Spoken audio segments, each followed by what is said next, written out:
Soyez les bienvenus, Madame, Messieurs. Bonsoir. Troisième match de la poule A ce soir lorsqu'il sera 20h. Des matchs qui se joueront simultanément au stade de l'Amitié de Libreville. Le Gabon affrontera le Cameroun et à Franceville, le Burkina Faso sera face à la Guinée-Bissau. Nous parlons de ces deux rencontres dans ce journal avec notre invité. Il s'agit de M. Dave Moubele, journaliste sportif à Gabon Télévision. M. Dave, bonsoir. Bonsoir Adélie. Dans quelques minutes, le Gabon affronte le Cameroun dans le cadre de la dernière journée des matchs de la poule A.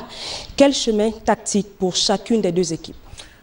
Ça va être une forte concentration, notamment pour l'ensemble des 22 acteurs sur l'heure de jeu. En ce qui concerne le Gabon notamment, c'est forcément aligner une équipe assez joueuse dans un schéma tactique qui peut varier entre un 4-4-2 ou un 4-3-3 en fonction notamment de l'intensité de la rencontre, avec des hommes rompus à la tâche, susceptibles évidemment d'apporter donc un peu plus de bonheur à ce peuple gabonais qui attend véritablement une première victoire pour célébrer avec maestria cette 30e édition de la Coupe d'Afrique des Nations que nous organisons chez nous.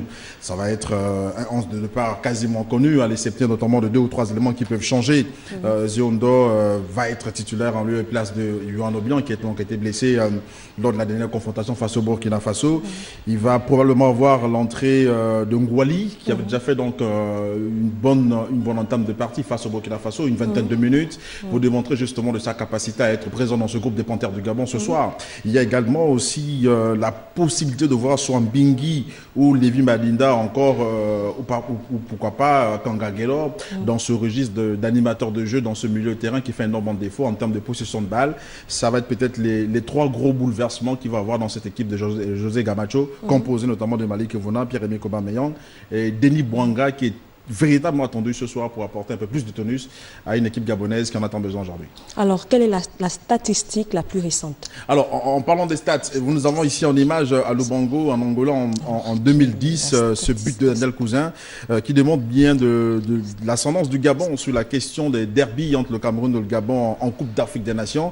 Donc, cette statistique récente, évidemment, démontre que le Gabon avait ce jour-là donc pris le dessus sur le Cameroun. C'est une sorte de revanche pour les Camerounais ce soir, qui vont devoir aligner une équipe aussi extrêmement solide, déjà par sa capacité à défendre derrière, mais aussi se dire qu'il va falloir chercher avec Mokanjo et autres la possibilité de trouver Aboubacar devant qui peut donc tromper la vigilance d'Ekwele Mwanga ou d'Api Dangoy. Mais là aussi, et là toute la grosse question sur la concentration. Le Cameroun n'est pas un foot de guerre pour cette compétition, la 31e que nous organisons, mais elle a certes des joueurs susceptibles de pouvoir s'élever. Elle est physiquement au point, mais elle manque beaucoup plus de penchant sur le plan de la technicité. À ce niveau-là, le Gabon, par contre, possède donc des éléments susceptibles de pouvoir, ce soir, faire déchanter les Lions indomptables ici à Libreville.